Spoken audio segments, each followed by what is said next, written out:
विक्रम, लगता है तुम हार नहीं मानेगा। लगता है तुम्हें और एक कहानी सुनाना पड़ेगा। तो फिर सुनो रजन। मगध की राजधानी में बिंदुशेखर नामक एक धनी व्यापारी रहता था। वो अपने समाज में अपने धन और शान शौकत से रहने के लिए जाना जाता था। उसका एक बेटा था जिसका नाम राजशेखर था। राजशेखर का बचपन का मित्र अभिरूप थे। दोनों साथ साथ खेलते खाते बड़े हुए थे। दोनों में गहरी मित्रता थी। जवान होकर दोनों साथ साथ घूमने जाया करते थे। मित्रों, तुम्हें अपने पिता का व्यापार में हाथ बटाना चाहिए।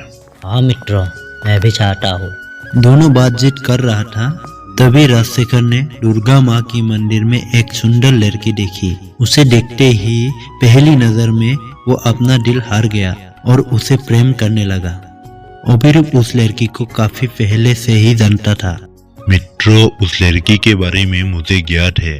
उस लड़की का नाम रंजावती है और वो धोबी जात की है। राजशेखर प्रतिदिन रंजावती से मिलने लगा। मित्रों, अपने माता पिता को अपनी मन की बात बता देना चाहिए। मैं जानता हूँ वो लोग इस रिश्ते के लिए कभी राजी नहीं होंगे। अपने से नीची जाति की कन्या को कभी स्वीकार नहीं करेंगे, उल्टे नाराज हो जाएंगे। अभिरूप ये सुनकर बहुत दुखी हुआ। धीरे धीरे राजशेखर और रंजावती का प्रेम गहरा होते गया।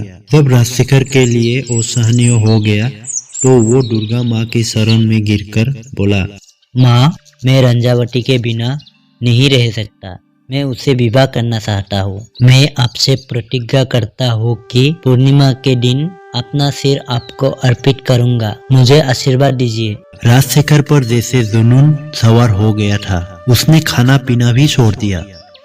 माता पिता को उससे देखकर चिंता होने लगी।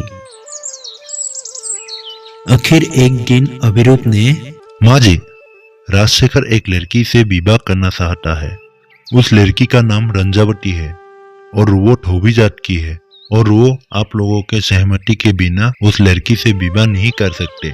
उतना कहकर अभिरूप वहां से चले गए। पुत्र वियोग की डर से बिंदुशेखर और उसके पत्नी ने राजशेखर और रंजावती की विवाह बड़े धूमधाम से कर दिया और दोनों प्रसन्नता पूर्वक रहने लगे। एक दिन राजशेखर, अभिरूप और रंजावती उसी मंदिर की तरफ घूम रहे थे जहां रंजावती को पहली बार उसने देखा था। राजशेखर को दुर्गा माँ से की हुई अपनी प्रतिज्ञा याद आ गया। वो पूर्णिमा की प्रतीक्षा करने लगा। राजशेखर पूर्णिमा की रात दुर्गा माँ की मंदिर आ गया। हे माँ, मैंने आपसे वचन दिया था कि पूर्णिमा के दिन मेरा सिर आपको अर्पित करूंगा। माँ, मेरा बलिदान स्वीकार करे। ये कहकर उसने तलवार निकालकर अपना सिर काट लिया। राजशेखर के वापस न लौटने पर रंजावती परेशान होने लगी। तभी अभिरूप वहां आ गया। पता नहीं स्वामी कहाँ चले गए। काफी टाइम से गायब है। तुम जरा देख के आ जाओ। अभिरूप राजशेखर को ढूंढने निकल गए। मंदिर में राजशेखर का ये हाल देखकर अभिरूप बहुत दुखी हुआ। उसने दुर्गा माँ से प्रार्थना की, माँ, यदि मैं जाकर ये बताऊंगा तो लोग यही कहेंगे कि उसकी सुंदर पत्नी को प्राप्त करने के लिए मैंने राजशेखर को मार डाला है। इसीलिए माँ, मैं खुद को आपको अर्पित कर रहा हूँ। कृपया मेरा बलिदान स्वीकार करें। ये कहकर उसने तलवार निकालकर अपना सिर देवी माँ को अर्पित कर दिया। ओढ़ी रंजावती दोनों को ढूंढती हुई खुद मंदिर की ओर गई। मंदिर पहुंचकर खून से लथपथ दोनों की काटी सिर देखकर रंजावती दुर्गा माँ से प्रार्थना की, हे माँ, ये आपने क्या किया? मेरे जब पति अब इस दुनिया में नहीं है तो मेरा जीवन किस काम का है?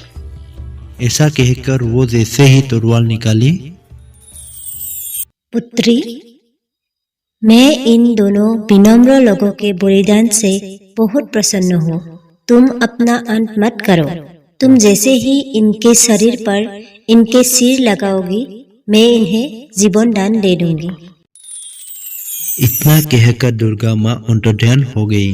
आनंद से भरी रंजावती ने दोनों सिर को धड़ से मिला दिया, पर भावना के अतिरिक्त में उसने राजशेखर के सिर को अभिरूप के शरीर पर और अभिरूप सिर को राजशेखर के शरीर पर लगा दी।